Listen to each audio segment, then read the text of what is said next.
Hi, I'm Dave Dinkel here with the next 2-minute tip that's not 2 minutes, a special series. And these are answering questions that's roadblock, in effect, new investors and sometimes seasoned investors. The question is, I don't know how to make offers on multifamily properties. Now, when I was buying and selling, wholesaling multifamily properties ago, I realized that I needed some way to do it fast and effectively. The first thing you have to do is find out how motivated the seller is. If the seller is talking price, whether it's a single family home or a multifamily property, all they talk about is price. They're not motivated. What you need to find out is, why are you selling? How soon can you be out of the property? How soon do you need to sell? Time. Motivation means time. If they have a specific deadline, they're going to be motivated. Oh, my tax deed sale's next Wednesday. The actual sale date on my foreclosure is Thursday next week. Those are motivations. Can you help them? Certainly. Depends on where you are and what you can do to help them. But the thing you can help them most with is to put the property under contract. Now, one thing that I've seen that bothers me a lot is realtors go in to get a listing, and the seller will say, I got a tax deed sale coming up in 2 weeks. And the agent says, doesn't matter, we'll be able to sell it for you. And they don't. And the property is sold. What happens? Nothing happens, except the seller's, in some cases, homeless. There may not be overage. If you're going to do something with somebody, make sure you actually do it. The nature of this business is you're only as good as your word, and it's a small industry. So do what you say you're going to do. But let's get to the multifamily properties. How do I bid on multifamily properties? I put together a spreadsheet, and it basically says, what's the gross monthly income? And then what are the expenses? There's 5, I think, line items. And boom, it calculates a cap rate. What's a cap rate? CAP. Capitalization rate. And it means, how much money do I receive after all expenses divided by the amount of money I put in? That's effectively the net yield. Now, the second part of this little spreadsheet says, what is my dollar on dollar return? Because if you put up 20%, what is the cap rate on the 20%? Because the rest of it's borrowed. So it does it for you automatically. The third part, however, is the key to making offers on income property. Now, for you people that are experienced in the marketplace, and I tell you this, you're going to say, that's nuts. And I'm going to say to you, it's done thousands of properties for us, so as nuts as you think it is, you have no idea what's going on out there besides your spreadsheets to calculate what the cap rate is. Here's what we do. I go to a seller and I say, what's the gross monthly rent? Or a listing agent. And I start getting this stuff. Well, the rents can be raised. Right now they're $700 a piece, and they should be $900 a piece. And that isn't what I ask you. What I said to you is, what right now are the gross monthly rents? Well, they're grandfathered in. They're sweetheart leases. No. What is the rent right now? Fair question. Well, $2,400 a month. Okay. Do they all have leases? No. Are they paying rent? Some of them are. How many of them are on time? 2 out of 3. Look, these are all the reasons why the guy is selling. He's got squatters. That's what it comes down to. He wants out. The average landlord lasts about 3.5 years in the industry, and that's a great place to actually prospect. As a matter of fact, the best place is the eviction hearings. If you go down to the courthouse, one of 2 people is going to represent the landlord. The landlord ain't going to work very well. He's going to be out of the business. Or an attorney. If it's an attorney, this guy, the landlord, knows what he's doing pretty much. But tenants have more rights than landlords. Let's get back to $2,400 a month gross monthly rental income if they were all paying. You can say to me, well, what about taxes? What about insurance? I don't care about any expenses. First, let's get that right off the bat. I'm only concerned about $2,400 a month. Well, what if it's vacant? Okay, you're making excuses for what we're trying to get as a bottom line here. And I'll show you how to overcome expenses and everything else later. Matter of fact, in my little spreadsheet, I have a space that puts in what are your repair estimates, so that when you buy it, you're going to have repair estimates that increase your costs, so your cap rate's going to be lower. Let's go back. I'm standing in front of the building and I say, okay, $2,400 a month gross monthly rental income. Yes. My offer is $120,000. No, wait a minute. I want $200.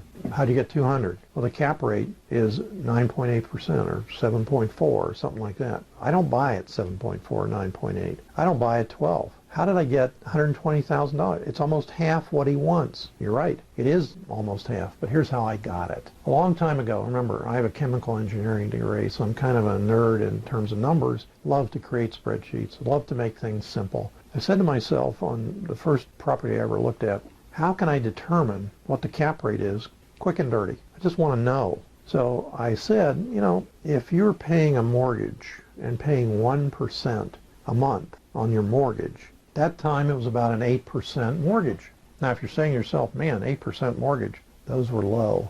Mortgages around me at that time were 14%, 17%. If you're saying to yourself, that's impossible, you're not into it here, guys. I've been in the market since 1975. We've seen 18% CDs. And can it happen again? Well, it did before. It wasn't because of the mortgage collapse. This is before all that. The only reason they can make those payments is because the cost of the property was low. We're talking about $35,000, $50,000, $100,000 properties that later became $250,000 or $300,000 or more.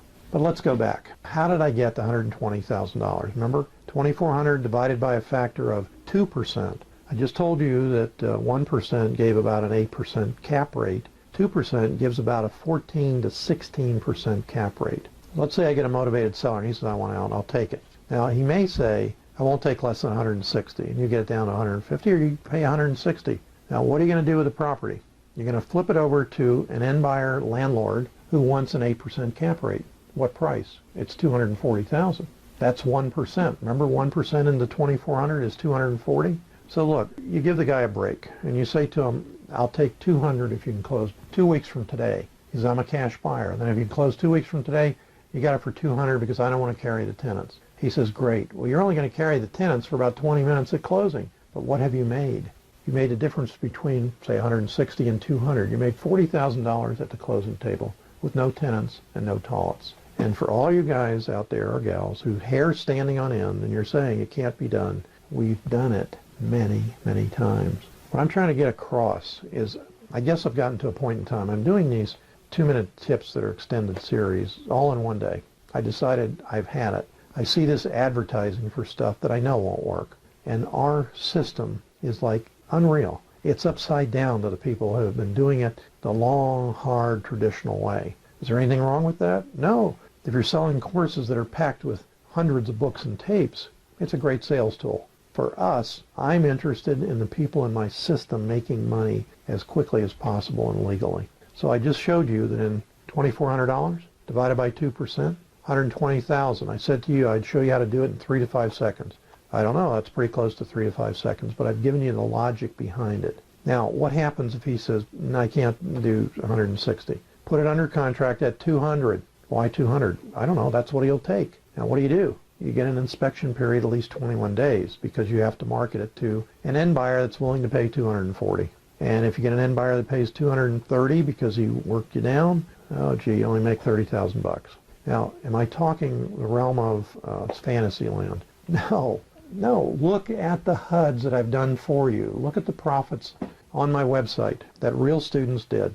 I first started publishing student interviews. They're interviews. They're not made to be testimonials, but oftentimes a student will say, you changed my life, I couldn't have done it without you. That's true. They couldn't have done it without us, and we did change their lives, but they still did the work. When we said to them, say this, do that, instead of giving me rhetoric back about, my wife says that won't work, or the real estate agent says you can't do that, they just did it. And what happened?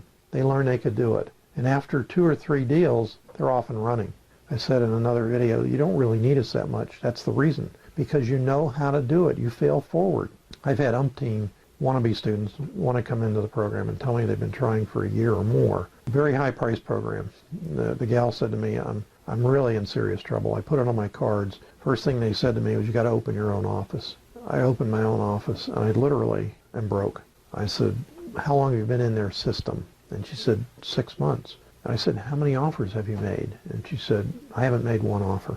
Okay, if you don't make offers, you can't get deals. Now, that sounds really stupidly simple. But I said to her, why not? And she said, we have a strict set of guidelines, and if we can check off every box, we make the offer. And we've never been able to check off, she and her husband have never been able to check off every box, so we've never made an offer. Now, for me, I don't have a checklist. What I have is, here's what you do, go and do it, and tell me how you failed. Tell me how they counteroffered. Here's what you do to counteroffer that. Get in the game. Now, I get this question all the time when I'm off track. How soon can I make money? It's not up to me. It's up to you. What you have to do is be focused and make offers. I had a recent student come in and I said to Nan before I accepted him, I don't want to accept him. He's not going to do this. I don't want him in if he's not going to do it. I'm not here to take your money. What I'm doing this for is to try and help people. So he came in, and I said to Nan, he's too much talk and too little do. And she said, well, try it. I said, okay, what I do is I follow up with you and find out what you're not doing right if you're not getting deals. And I said to him, how many offers you made? 38. Okay. And tell me these statistics on the offers. And the first statistic was, how many counter offers did you get? None. How many of those offers were under contract when you made them? I don't know. What do you mean you don't know? He said, well, I just made the offers. They never called me. They're not going to call you because you made stupid offers. We know that going in. An agent may say to you, this is the stupidest offer I've ever seen. This is ridiculous. What are you, an idiot? What did you do? Take Dave Dinkel's course? I have those answers. I have 6 pages of, here's what the agent says, and here's how to respond. So all of those things we've been through literally thousands of times. And what we have to do, I call it an exorcism, especially with agents. We have to change your mindset to be open-minded and allow yourself to make money. I mean, it's that simple. It really is. It's a struggle, though. It's a struggle. So don't fight. Listen to what I'm telling you about these answers for problems, in effect, that are plaguing you and keeping you from being all that you can be. If you said to me, how many people out of 100 people that you talk to cannot do this? I don't know. I believe, and I could be totally wrong, I believe that all of them can do it. I have some students that literally have problems speaking English. I don't mean problems. I mean you can't understand them. Does that mean they can't do it? No. It means they have to adapt their offers to people in their culture or agents that in fact speak to other languages. We're in an international marketplace down here, so to speak. And there's probably 4 or 5 dialects as well as 4 or 5 languages that are spoken on a regular basis. I was born in Miami. I do not speak Spanish. I'm a gringo.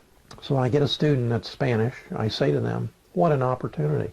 Only 2 things can happen when you make an offer. Somebody else pays too much money, and that's their problem, or you're the last man or woman standing and you get what will be a great deal. Until you understand that concept, you're going to frustrate yourself trying to make somebody sell you a property that's not motivated.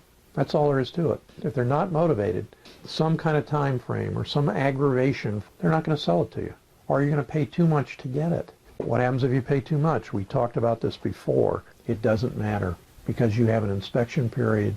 Get out of your mistake. I've done what I told you I would do. I've showed you how to make an offer on a multifamily property in 3 to 5 seconds. I've showed you how to make more money than the landlord will make in the first 2.5 or 3 years with no tenants and no toilets. And I'm looking forward to the next 2-minute series tip.